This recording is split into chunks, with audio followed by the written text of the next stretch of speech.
मानता की नाही? कोण कोण मानताय? मग प्रभू श्रीरामांच्या हातात काय आहे?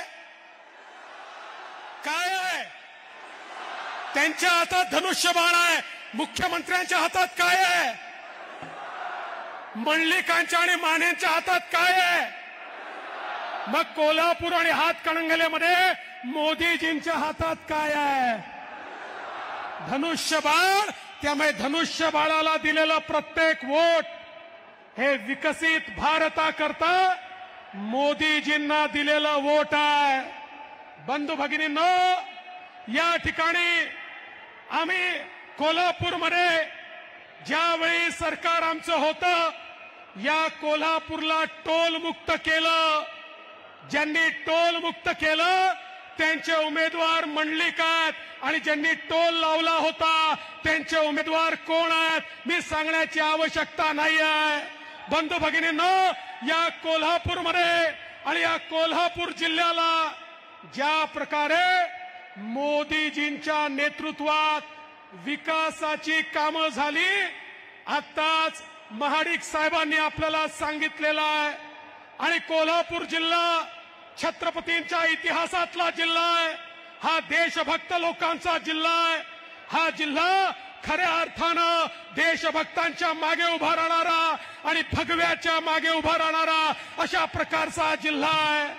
आणि आज खऱ्या अर्थानं ज्यावेळेस ही निवडणूक चाललेली आहे, या देशामध्ये मोदीजींच्या रूपानं एक असा नेता आपल्याला मिळालाय की ज्या नेत्यानं या देशाला सुरक्षित केलं, ज्या नेत्यानं या देशाला विकसित केलं, ज्या नेत्यानं या ठिकाणी देशाला स्वाभिमान दिला. अरे आठवा तो काळ, ज्या काळामध्ये या देशामध्ये बॉम्बस्फोट व्हायचे आणि आमच्या देशाचे प्रधानमंत्री अमेरिकेकडे जायचे आणि हात जोडून म्हणायचे त्या पाकिस्तानला समजवा, तो आमच्याकडे बॉम्बस्फोट करतो. तो पुन्हा पाकिस्तान आपल्याकडे येऊन बॉम्बस्फोट करायचा. पण आपले प्रधानमंत्री उत्तर देऊ शकायचे नाहीत. त्या पाकिस्ताननं तोच प्रयत्न केला, पण आपल्या देशाचे पंतप्रधान माननीय मोदीजींनी त्या ठिकाणी घुसून सर्जिकल स्ट्राईक केला, त्या ठिकाणी एअर स्ट्राईक केला. मला सांगा, 2019 नंतर या देशात घुसून बॉम्बस्फोट करण्याची कोणाची हिंमत झाली का? कोणीतरी देशामध्ये घुसू शकलं का? कोणाची हिंमत आहे का? अरे आता मोदीजीने एक असा देश तयार केलाय की ज्या देशामध्ये कोणीही वाकडी नजर करून पाहू शकत नाही. आपल्याला माहिती आहे आता तर हा देश अग्नि मिसाईल वाला देश झालाय. 7,000 किलोमीटर दूर कुठेही शत्रूचं ठाणं असेल तर भारतातनं मिसाईल निघतं आणि थेट शत्रूचं ठाणं नेस्तनाबूत करणारा अशा प्रकारचा भारत आज या ठिकाणी मोदीजींनी केलाय.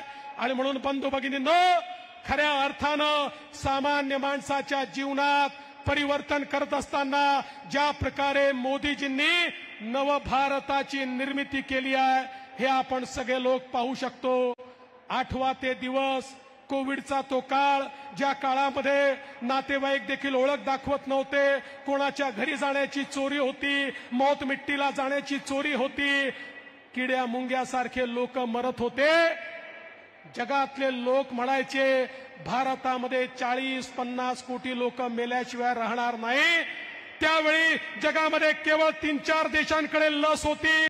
कोविडची लस आपल्याकडे नव्हती. त्या देशांना वाटायचं भारताचे नेते आमच्या पुढे येतील, हात पसरतील, मग भिकाऱ्यासारख्या काही लसी त्यांच्या हातावर आम्ही टाकू. अशा प्रकारचे त्यांचे मनसुबे होते. संपूर्ण जग चिंतेमध्ये होतं. पण जगाला हे माहित नव्हतं की या भारतामध्ये एक वाघ पंतप्रधान आहे, ज्या वाघानं या ठिकाणी कोविडची लस स्वतः तयार करून घेतली. आपल्या शास्त्रज्ञांना सांगितलं आपल्या देशाची लस तयार करा.